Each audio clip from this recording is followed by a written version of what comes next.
سب کو میرا السلام علیکم.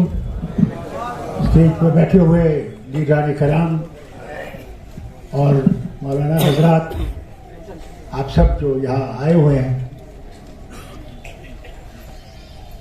حضرت حسین کو کی یاد میں آئے ہیں. میں ایک شعر آپ کے سامنے پیش کرنا چاہتا ہوں. کیوں ڈھونڈتے ہو ان کو زمین و آسمان کی گردش میں، اگر وہ تمہارے دل میں نہیں وہ تمہارے لیے کہیں بھی نہیں.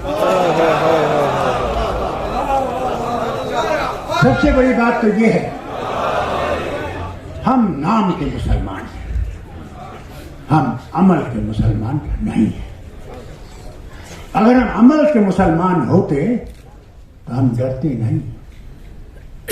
ہم موت سے نہیں ڈرتے کیونکہ موت کا پیالہ ہر ایک نے پینا ہے. ہم تو چھوٹے چھوٹے تنکوں سے ڈرتے ہیں کیونکہ ہمارا ایمان اللہ پہ ہے نہیں. ہم کہتے ہیں کہ ہم مسلمان ہیں اور ہم جانتے ہیں کہ ہم میں وہ شکتی ہے. بیکار ہے. 14 سے جو ظلم ہو رہے ہیں برداشت کرتے جا رہے ہیں.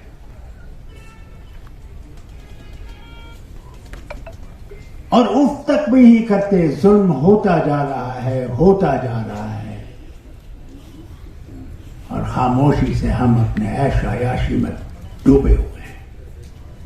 شراب، زنا، چوری، کم تولنا، بے ایمانی، جھوٹ بولنا ہمارا عمل بن گیا ہے. کتنے ہیں ہم میں سے جو نماز پڑھتے ہیں، اذان ہوتی ہے اور ہم فجر میں ایک کان سے سنتے ہیں دوسری کان سے کہتے ہیں کل پڑھ لیں گے، اور کل کبھی آتا نہیں. تہجد کی تو بات ہی نہیں. پھر بھی ہم مسلمان. اور جمعے کے دن جاتے ہیں پڑھنے کے لیے کہ دوسرے کو دکھانے کے لیے کہ میں بھی نمازی ہوں. یہ نہیں پتا کہ تم اس کو تو بیوقوف بنا سکتے ہو، مگر جس کے پاس جانا ہے اس کے پاس کیا کرو گے؟ اور جانا ہے اسے بچ نہیں سکتے. اور خاموشی سے ایک دوسرے کی چغلیاں کرتے ہیں. اگر کوئی اللہ تعالیٰ نے بہتر بنایا ہو تو کہتے ہیں یا اللہ اس کو گرا. یہ نہیں کہتے ہیں یا اللہ اس کو تو نے دیا میری طرف بھی دیکھ، میرے پہ بھی رحم کر. اس کی طرف تو سوچ ہی نہیں. کیا کہوں آپ سے، کہاں تک کہوں؟ کس نے ظلم نہیں کیا؟ اور کمال یہ دیکھیے، ایک بھی ہمارا لیڈر یہ طاقت نہیں رکھتا کہ وہ سچ بولے اور کہے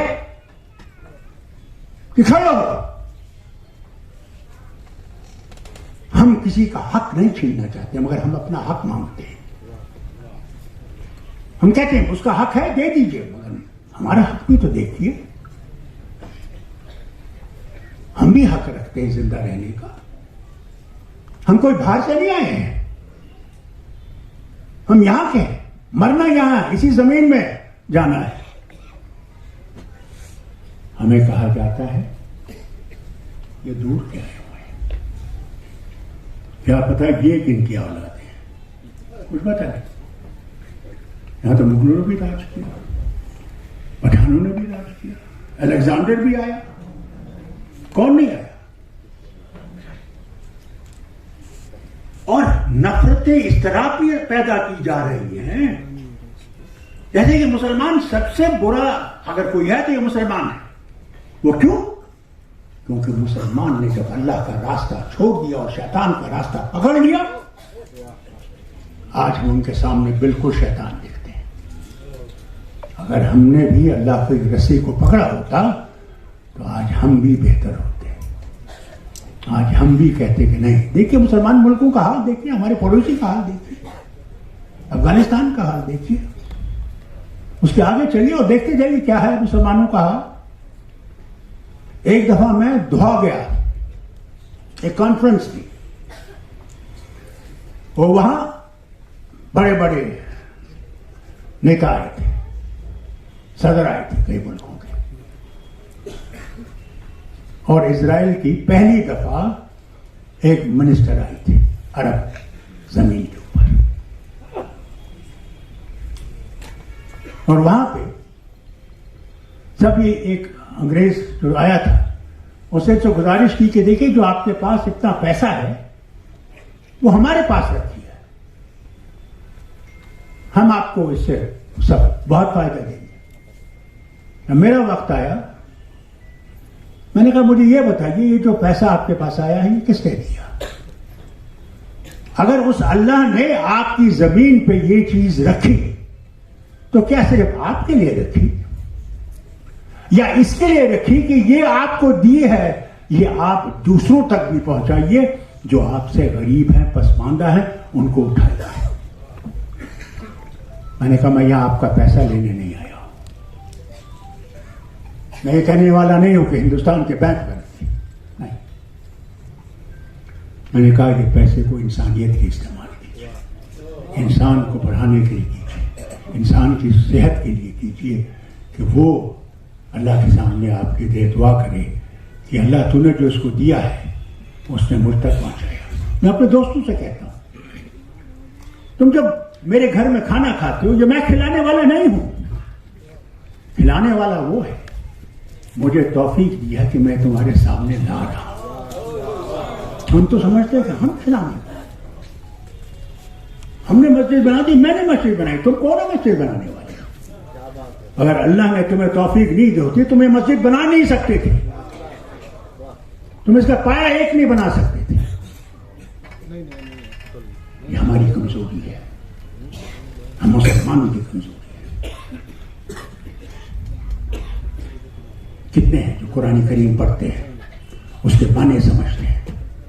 میں ایک دفعہ اپنی ریاست کے ایک حصے میں پونچھ، بالکل پاکستان کے بارڈر کے ساتھ لگتا ہے، وہاں ایک بہت بڑا دینی اسکول ہے، اور ایک بچے کو کھڑا کر دیا گیا، وہ قرأت کرے، بہت خوبصورت قرأت۔ میں نے بچے سے پوچھا جو ابھی تم نے پڑھا بیان کیا اس کے معنی بتاؤ۔ بچہ کچھ نہیں جانتا تھا، معنی بالکل نہیں جانتا تھا۔ تو میں نے مجھے پرنسپل صاحب سے کہا میں نے کیا پڑھا؟ اگر قرآن رٹنا ہے مگر اس کی معنی نہیں سمجھنا تو کل یہ بچہ جو ہے یہ کیا جانے گا کہ اس نے پڑھا کیا ہے، اس کا مطلب کیا ہے اور مجھے کرنا کیا ہے؟ یہ حال ہے۔ ایک قصہ سناؤں آپ کو۔ ایک گاؤں تھا، وہاں ایک گھر تھا، آباد گھر تھا، اور مسلمانوں کا ایک بہت بڑا دن تھا۔ تو انہوں نے اس مولانا کو گھر بلایا کہ آج گھر اس کو کھانا کھلائے۔ بیگم سے کہا، گھر والے نے، سرتاج نے کہا کہ آج مولانا صاحب کو گھر پہ بلاتے ہیں۔ تو بیگم کے پاس کچھ پیسے تھے، انہوں نے دروازے کے پاس ایک وہ تھا جس پہ اس نے رکھ دیے تھے، دروازے کے پاس۔ مولانا آئے، کھانا کھایا، کھانا کھا کے چلے گئے، تو بیگم نے دیکھا وہ پیسے غائب ہو گئے۔ انہوں نے کہا کمال ہے، مولانا صاحب ہمارے پیسے لے گئے۔ سال گزر گیا تھا، اچھا کہا پھر سے بلا لیتے ہیں۔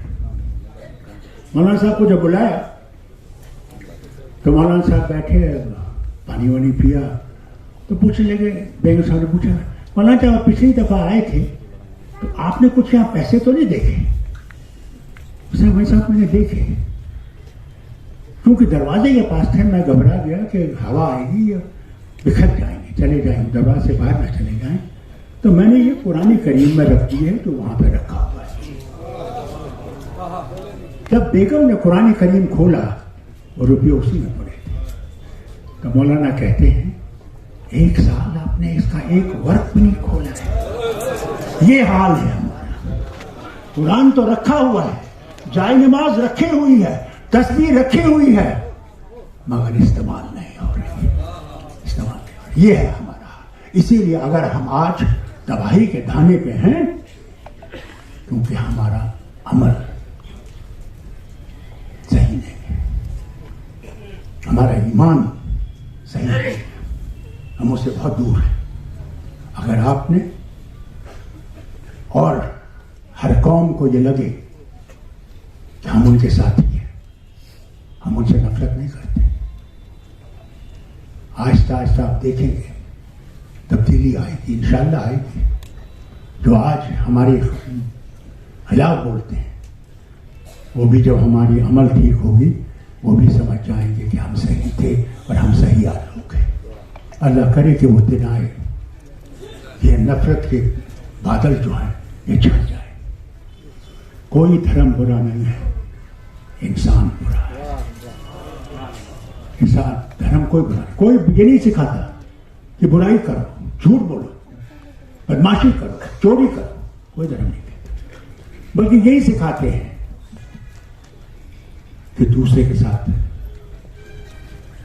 اچھی طرح سے کلام کرو, بزرگ کے سلام کرو. تھوڑا سا جو تم بیچ رہے ہو اس میں کوئی روکتا نہیں تمہیں کہ تم اس میں اپنا کچھ نفع کماؤ, مگر اتنا نہیں کہ 200 روپے کا ہے اور آپ 1600 روپے کا بیچ رہے ہیں, وہ تو لوٹ ہے.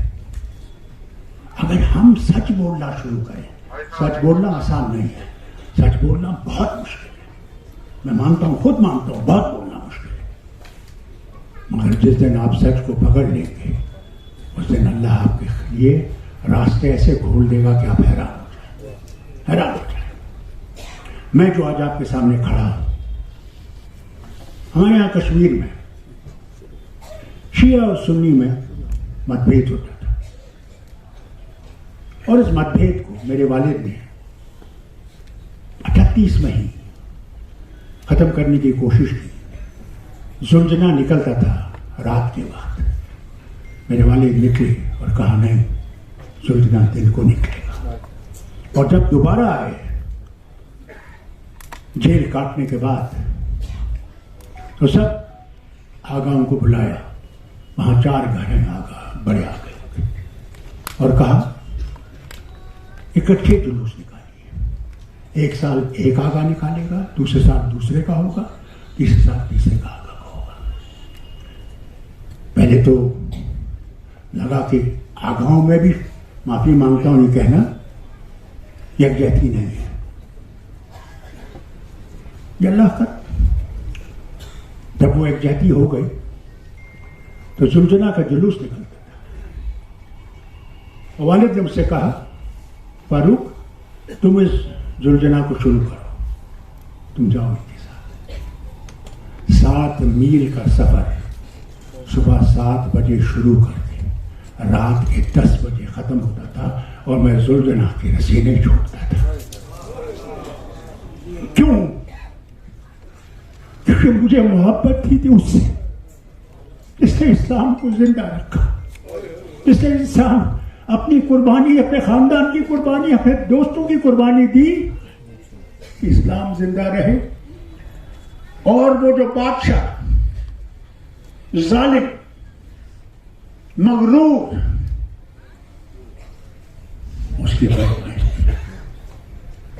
ہوتا میرے دل میں جذبہ, اللہ کرے کہ وہ جذبہ آپ میں پیدا ہو, تب انشاءاللہ میں آپ سے کہوں گا مسلمان کبھی مرے گا نہیں, اسلام کبھی مرے گا نہیں. یاد رکھیے گا, مذہب نہیں سکھاتا آپس میں پیر رکھنا, ہندی ہے ہم وطن ہے, ہندوستان ہمارا, یہ ہمارا وطن ہے. کبھی یہ مت سوچیے کہ ہمارا وطن نہیں ہے, یہ ہم سب کا وطن ہے. جو بھی آپ کا دھرم ہو, مذہب ہو, یہ ہم سب کا وطن ہے. ہاں اس وقت آزمائش ہے, اللہ کی طرف سے آزمائش ہے, وہ ہمیں آزما رہا ہے کہ ہمارا ایمان کتنا مضبوط ہے. اس ایمان کو پکڑیے, اس ایمان کو پیدا کیجیے اپنے بچوں میں, اپنے خاندان میں. انشاءاللہ یہ بادل ہٹ جائیں گے, ہندوستان پھر سے ابھرے گا, پھر سے وہ باغ چمکنے لگے گا, اور ہر کلی جو ہے وہ کھلنے لگے گی. یہ وقت ہے ہم سوچیں، ہم اکٹھے سوچیں، الگ نہیں سوچیں. یہ نہیں کہ شیعہ ہے، یہ سنی ہے، یہ بریلوی ہے، یہ کچھ اور ہے. نہیں، ایک مٹھی میں جب تک ہم نہیں سوچیں گے، اور اس ہندو اور سکھ اور عیسائی اور دوسرے مذہب کے لوگ جو آپ کے ساتھ کھڑے ہیں ان کا دامن پکڑ کے اگر ہم نہیں چلیں گے تو ہم اس دیش کو بچا نہیں سکیں گے، ہم کسی کو بچا نہیں سکیں گے. اس لیے پہلی چیز جو ہے آج حسینی ڈے پہ جو میں آپ سے کہنے آیا ہوں، اتحاد اور اتفاق، یہ ہے چیز جس سے ہم آگے بڑھ سکتے ہیں. آپ کے اتفاق اور اتحاد نے ہی یہاں پہ یہ حکومت آئی شیو کمار جی کی. یہ بہت کام کرنے والے ہیں، ان کے لیے دعا کریں، اللہ ان کو کامیاب کرے. اس حسینی ڈے پہ مانگیے اللہ سے کہ ان کو مضبوط کرے. یہ شمع جو یہاں جلی ہے، یہ شمع ضرور چھوٹی سی ہے، مگر انشاءاللہ یہی شمع آپ کی دعاؤں سے ایک سورج کی کرن بن کے اس وطن پہ چھا جائے گی اور دنیا میں ایک نئی کرن لائے گی. نفرتیں ہر جگہ ہیں، ان نفرتوں کو ہم نے بھلانا ہے، محبت سے گرانا ہے، نفرت سے نہیں.